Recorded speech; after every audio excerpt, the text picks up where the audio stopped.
Welcome to our Curious Amalgam, the weekly podcast brought to you by the Antitrust Law section of the American Bar Association.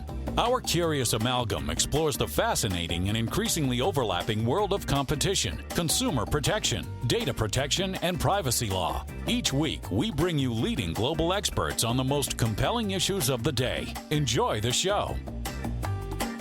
Hi, and welcome to our Curious Amalgam. I'm Jeny Maier, and today's episode is Who's Blocking Me? Competition Law Issues with Healthcare Information Blocking. I'm here with my co-host, Matt Tabas. Hey, Matt. Hey, Jeny. Can you introduce our guest today, Matt? Sure. David Schwartz is a partner in Bryan, Kaye, Leighton, Paisner's Antitrust and Competition Practice Group. As a former lead attorney at the Federal Trade Commission, David has significant experience in addressing complex antitrust and competition legal challenges, particularly in the healthcare sector. He has worked on enforcement issues related to pharmaceutical pricing, provider consolidation, and Medicare Modernization Act patent settlements. He served in the FTC's healthcare division at the Bureau of Competition from 2015 to 2022, and again in 2024. During his FTC tenure, David led teams in important FTC wins in the activist reverse payment litigation and the Schwartz exclusionary conduct case. Outside of healthcare, David was also the lead investigative attorney on the FTC's investigation into Amazon, which led to the FTC in 17 states' September 2023 complaint against Amazon. Welcome to our Curious Amalgam, David. Thanks, Matt and Jeny. I'm thrilled to be here. I'll just say that everything we're going to talk about today is based on public information. Great. So why don't I start off by giving a little bit of background and overview of the topic and level set as to what we'll be talking about today. So most clinical information is digitized, accessible, and shareable thanks to several technology and policy advances, making interoperable electronic health record systems widely available. In 2016, the 21st Century Cures Act made sharing electronic health information the expected norm to prevent the interference with the access, exchange, or use of electronic health information known as EHI.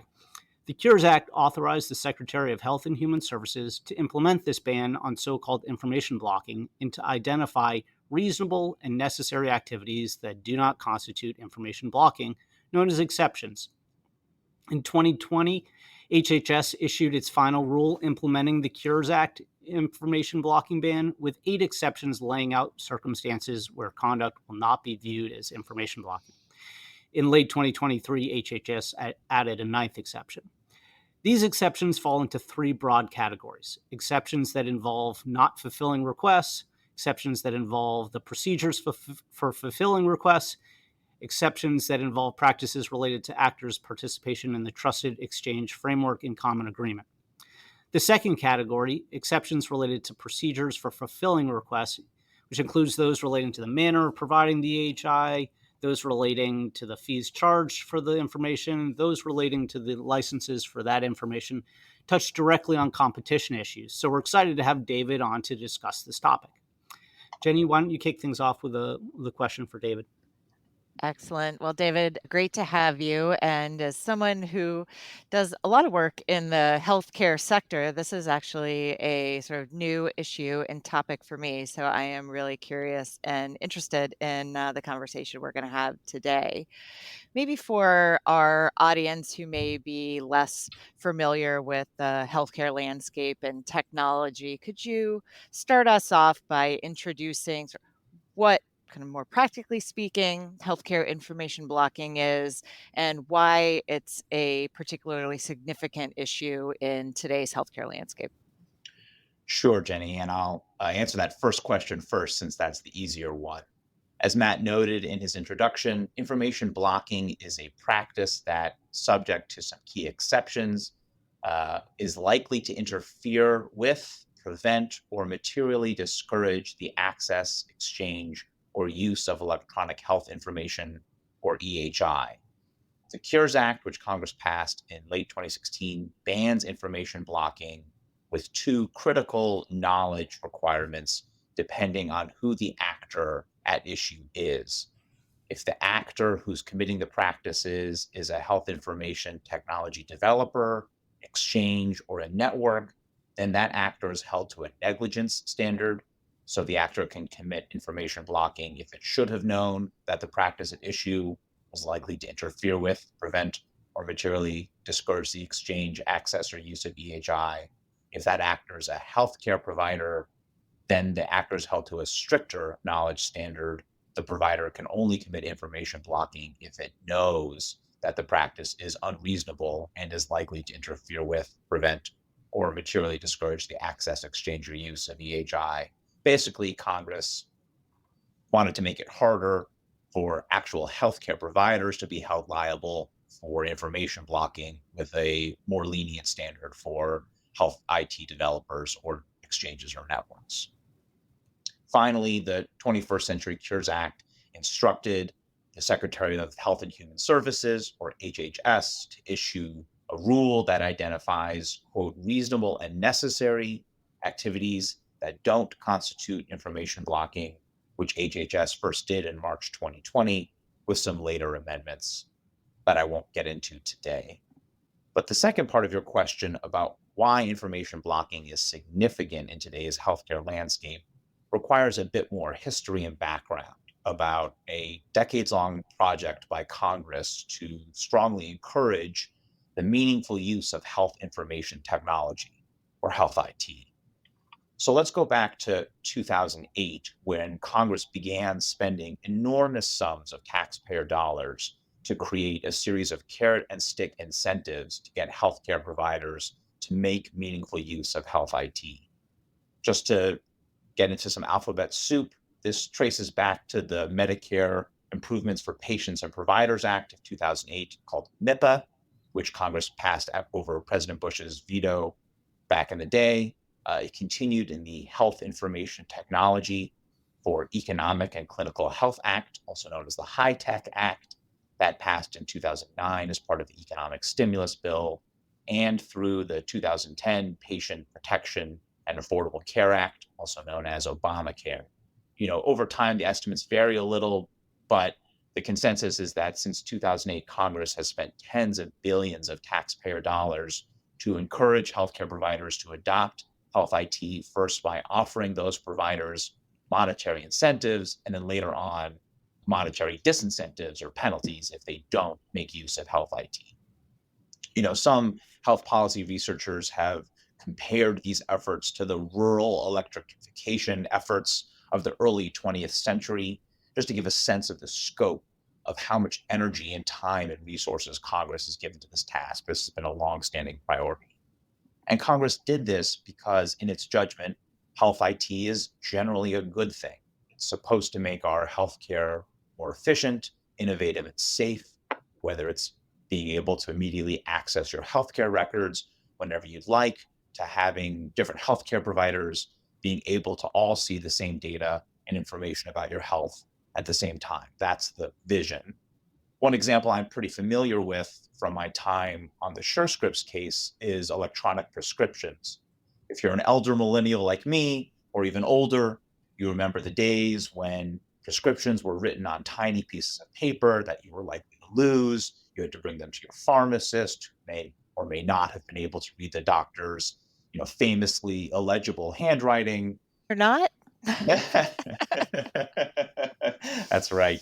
Now that whole process is digitized. The doctor says, where do you want to go pick up your prescription? And she sends it right over to your pharmacy, and it's ready to go. When you get there, all filled out correctly. That's the kind of health IT outcome Congress was trying to achieve with all these different laws. So that's the context for what began happening. A lot of allegations started bubbling up in 2014, which is that there are different health IT companies were abusing all of this new, federally nurtured EHI. Market participants and academics claimed that major health IT developers and providers saw truly interoperable EHI not as a good thing, but as something that would facilitate business going out the door to other competitors, even though that free flow of EHI would otherwise be generally quite beneficial to patients. Many of those claims were aired in a March 2014 FTC healthcare workshop.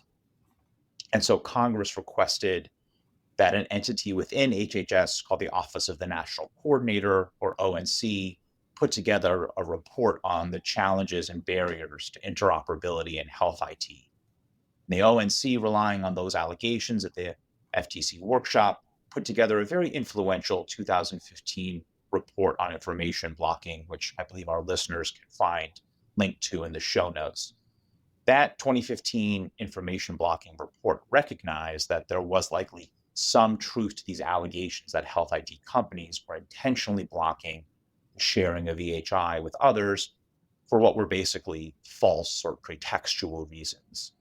And that 2015 report led to the enactment of the 21st Century Cures Act information blocking ban, which passed on a broad bipartisan basis in late 2016. Just think about how rancorous things were shortly after the election in 2016. The Senate then passed this law by a 94-5 vote, just to give a sense of the consensus around these concerns. And the basic gist of Congress's concerns was the taxpayers paid for all this modern electrification of health IT, so taxpayers should get the benefit. And we need to put a stop to any individual players who may try to profit by blocking the flow of EHI for their own benefit. Thanks, David. That's some really helpful history and sort of, brings us back to a time and makes you realize that things really have improved digitally in your experience and your healthcare provider experience. So then, recognizing the challenges that were highlighted in the report, how does the Cures Act address the issue of information blocking, and what kind of enforcement mechanisms are in place to ensure that firms are abiding by the prohibition and are not violating it? Yeah, so Congress, in passing the sort of blanket ban in the Cures Act, told HHS to develop these exceptions that were reasonable and necessary for the transmission of EHI and that would not constitute information blocking. And HHS did that in 2020, identifying 8 and eventually 9 exceptions that don't constitute information blocking. These exceptions are really the centerpiece of what information blocking is all about, because it's health information. So there are clearly some times when it's a good idea not to share sensitive private EHI. But what Congress wanted to figure out, or more accurately instructed HHS to figure out, is when those good reasons were actually being applied versus just being used as a pretext to deny access, exchange, or use of EHI. A really common allegation that's talked about in the information blocking report and the FTC's 2014 workshop is that health IT developers wouldn't create an interface to connect to another health IT developer, even when there was not really any good reason for that refusal.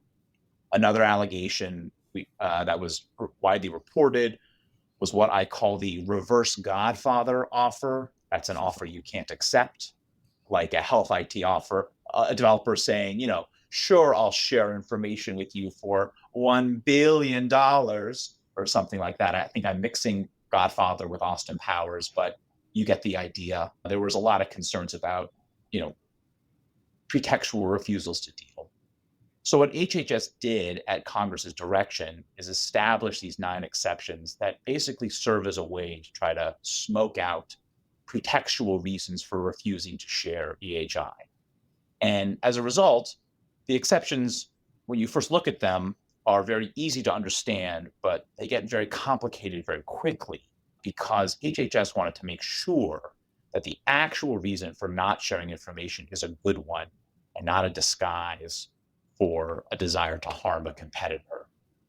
So, for example, one of the most competition-related exceptions is the licensing exception, which at a high level is a common sense recognition that there might be some intellectual property protections around all this health IT, and companies appropriately want to protect and be compensated for that IP by issuing licenses.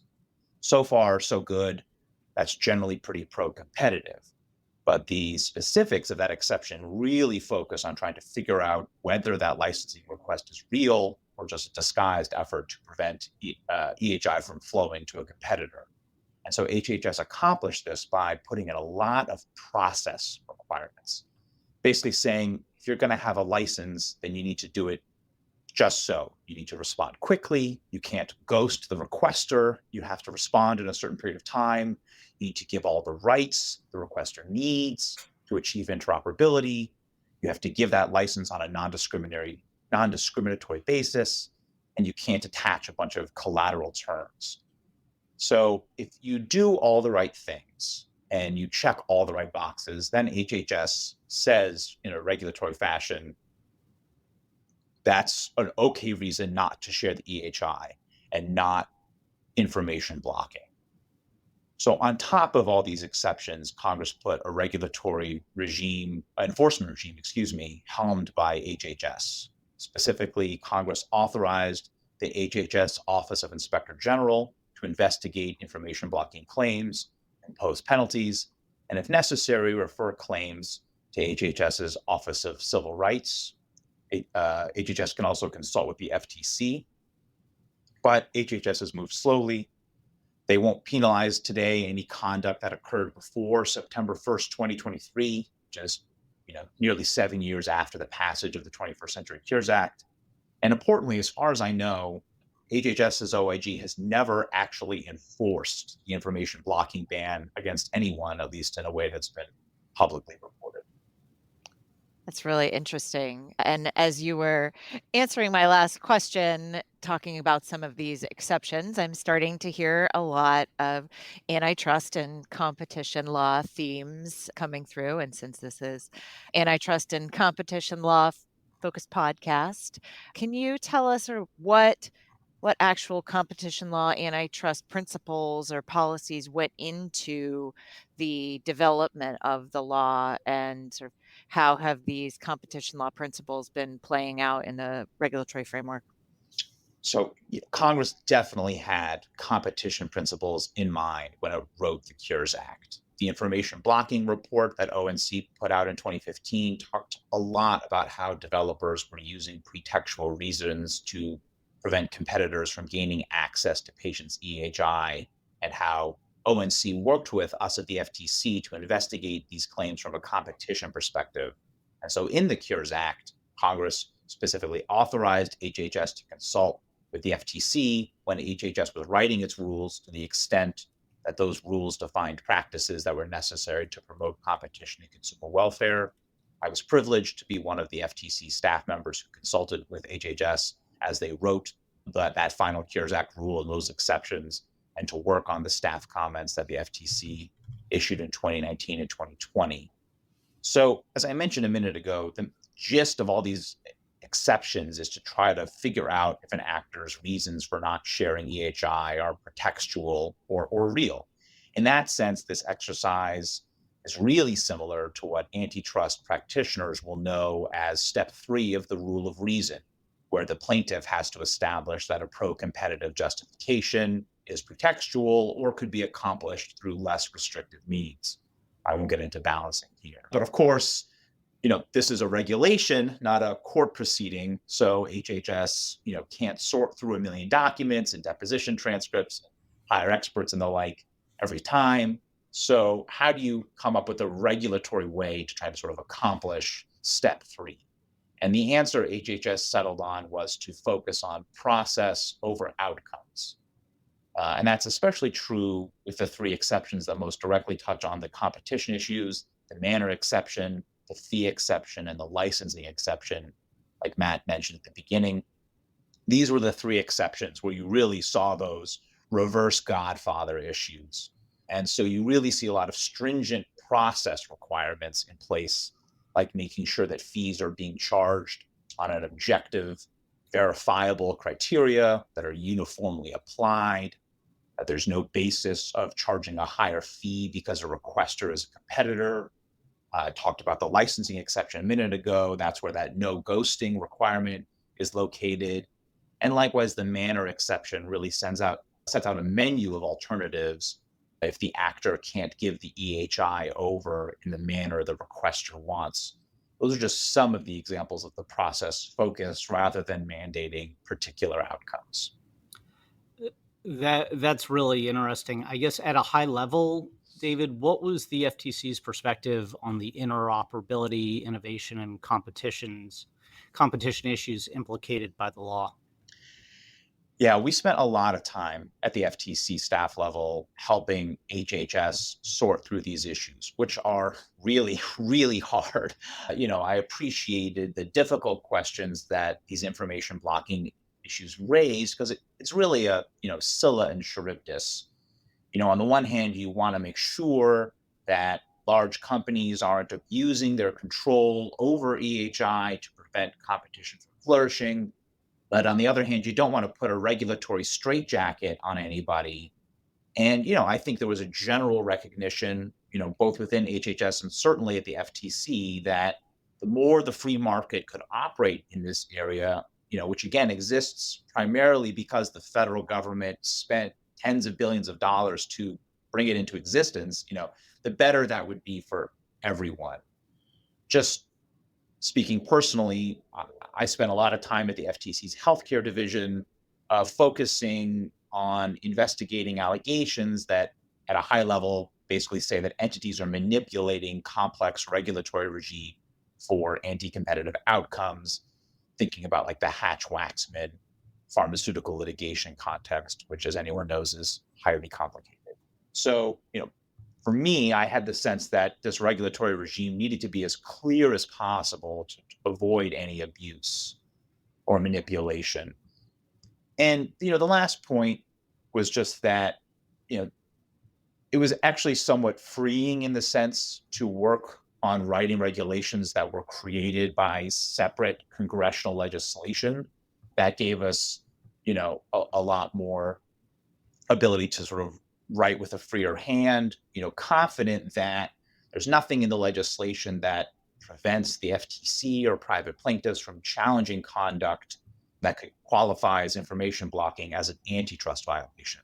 So the antitrust laws generally still serve as a backstop. And I would view the Cures Act regime as in addition to those antitrust principles, not a replacement. I know this is a podcast with a lot of, really expert antitrust listeners. I'm sure as I'm talking, many people are thinking about cases like Verizon versus Trinco that, do consider the relationship between a separate regulatory regime on antitrust claims. And I'll just say that those issues have yet to be litigated. So back to information blocking, have there been any private litigations related to either the Cures Act prohibition on information blocking or other independent causes of action here? Yeah, so as I mentioned, there really has not been anything done by the government so far, and we can get into why. I think timing has a lot to do with it. But there has now been the first case that really gets into the information blocking exceptions. And that is a case that's called Real-Time Medical Systems versus Point-Click Care Technologies. That's currently pending at the Fourth Circuit, interlocutory appeal, and also in a district court in Maryland. The Fourth Circuit oral arguments were held at the end of January this year. And as I said, it's the first case to ever actually construe that ban and those exceptions. So I'm watching it particularly closely. Here's the background. Real-Time Medical Systems is a health IT company that provides healthcare analytics to skilled nursing facilities. And Real-Time has software that analyzes patient EHI in those facilities to detect subtle but significant medical changes in patients, and then it alerts the healthcare providers for intervention and preventative care. But the patient's EHI that Real-Time is monitoring is held by an electronic health records company called Point Click Care, or PCC. And Real-Time alleges that PCC engages in information blocking by imposing unsolvable CAPTCHAs on Real-Time. If you're listening to this, you've probably solved a few CAPTCHAs in your time. The district court describes them as, quote, visual depictions of words in funky formats that the user must solve by typing the word, which I think is a nice way of putting it. The problem, allegedly, was that some of PCC's CAPTCHAs were literally unsolvable. There are some graphical examples in the district court's opinion, and I don't want to spend 1,000 words describing them. I'll just say that these CAPTCHAs go far beyond funky and into the realm of illegible. You just can't even read the word you're supposed to type out.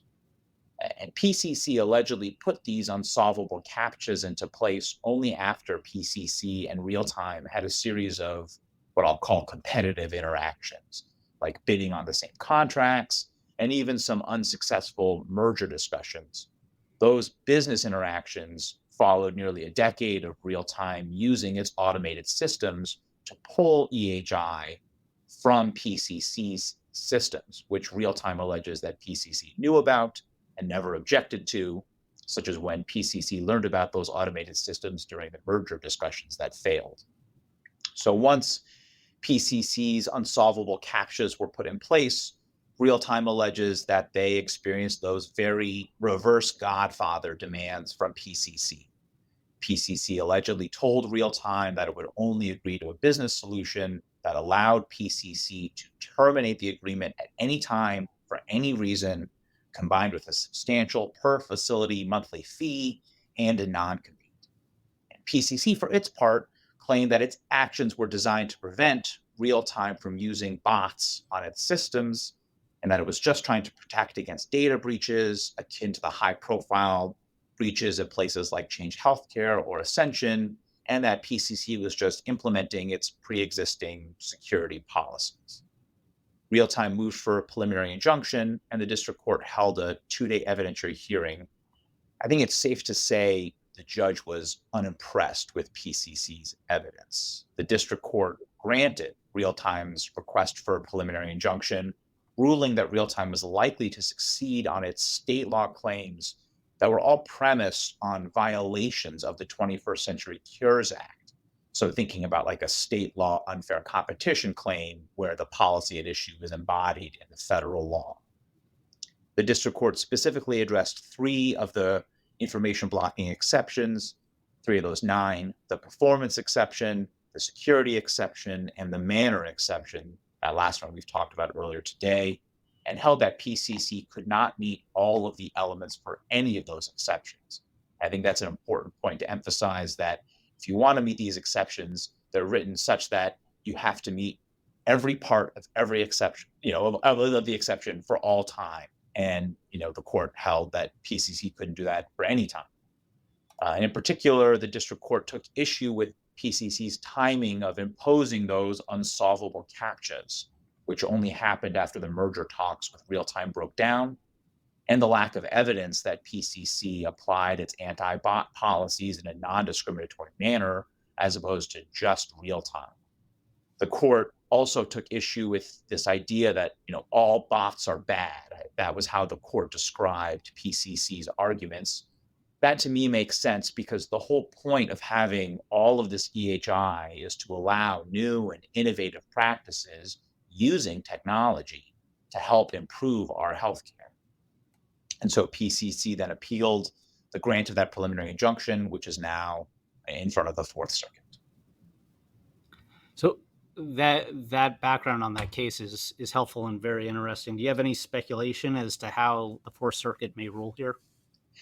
Well, since we're in the realm of speculation, I think it may be, a split decision. There's really sort of 2 general buckets of issues in the appeal. The first bucket is whether the district court correctly interpreted those Cures Act exceptions. And the second is a question of whether a private plaintiff can sue at all under state law to enforce violations of federal law.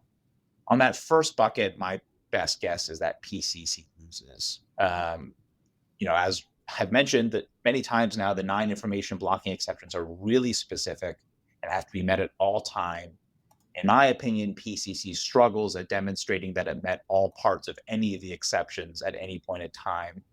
Also, my personal view is I didn't see anything that district court got clearly erroneous, as opposed to just believing one side's evidence and testimony over the other, which appellate courts are generally reluctant to disturb. Plus, if you believe real-time story, then, which the district court did, PCC's actions look a lot like paradigmatic examples of information blocking, which the 21st Century Cures Act was supposed to stop. But on the second bucket, that's a much closer question, in my opinion. I think PCC did a nice job of raising the specter of unfettered state and private enforcement of the Cures Act and the need for consistent federal interpretation of those regulatory exceptions. Real-time's responses to those arguments left me a bit wanting. That being said, I think if you go back to that 2015 ONC information blocking report, you see that several times ONC acknowledges that state laws may fill in some gaps in federal law. There's even a line in that report about how certain types of information blocking may be illegal under state laws. So there was clearly a recognition there.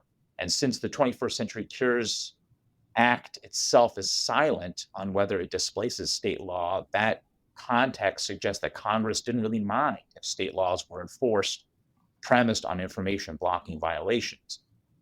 And if anything, if you think about the way the information blocking enforcement regime is set up, that, in my opinion, weighs in favor of allowing private enforcement of violations of the 21st Century Cures Act. So recall that HHS's Office of the Inspector General is authorized to investigate and penalize violations of the Cures Act. HHS has a lot of other priorities these days.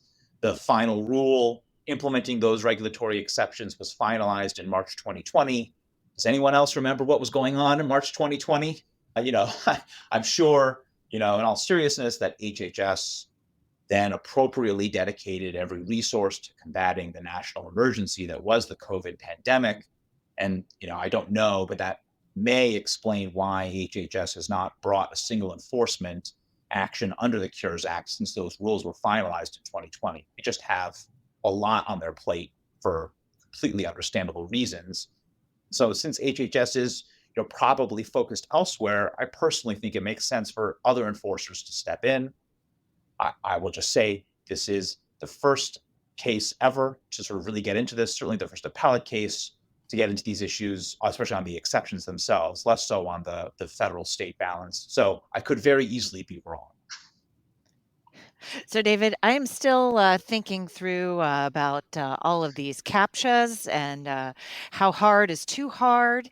If I often struggle with clicking all of the pictures of motorcycles in a particular image. So, really interesting and sort of topical issues for the courts and the agencies to wrestle with. But changing gears a little bit, as you noted, we've gone through several different administrations with these regulations and these issues.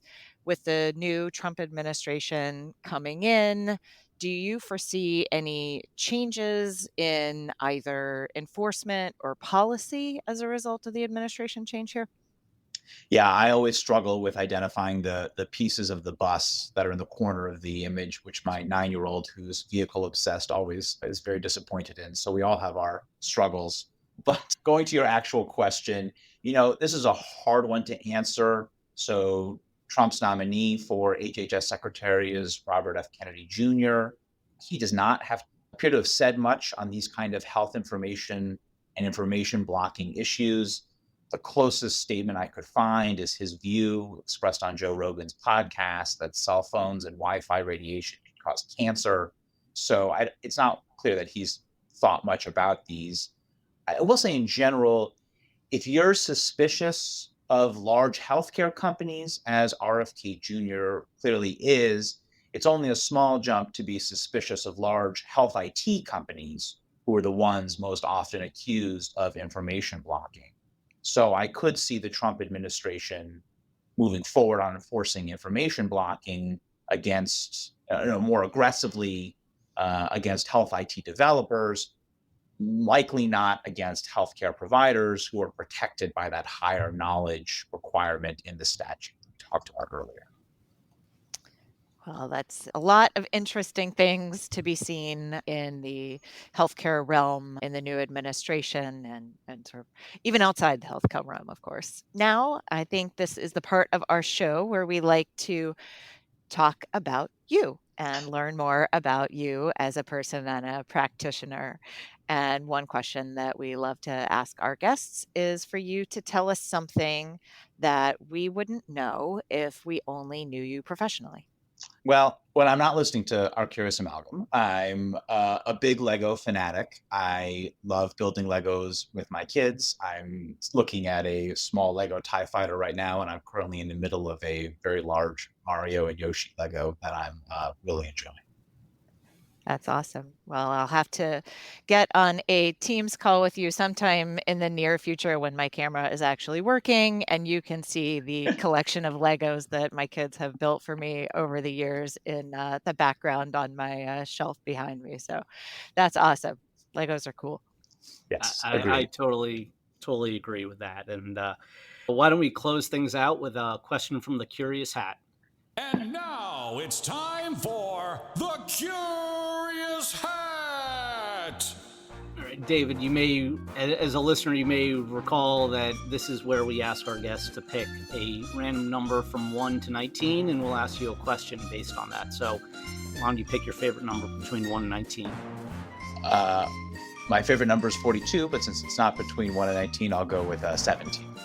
17. All right. If you were given $50,000 on the condition that you had to spend it all in 1 hour, what would you buy? Besides Legos. Okay, Yes. all right. That's the obvious answer. But Yeah. it's on the list. What a great question. I would probably collect historical video game systems. I like an old original Nintendo or an Atari or the like. I believe in teaching our kids art history and love to show my boys some of the older games that I used to play when I was younger, but sometimes it's hard to find getting access to them in this day and age. Well, you still have to blow in the cartridge.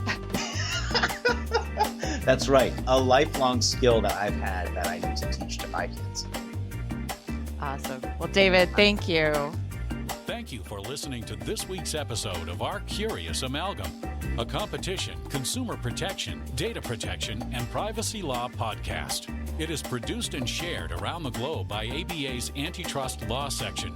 The opinions expressed by the participants in this podcast are their own and do not necessarily represent their employer or other organizations. If you like what you heard or would like to become a member of the American Bar Association, please check out what the Antitrust section has to offer at ambar.org/antitrust. You can learn more about our podcast at ourcuriousamalgam.com. If you have comments, suggestions, or podcast ideas, please reach out to us at podcast@ourcuriousamalgam.com. Until next time, thank you for listening.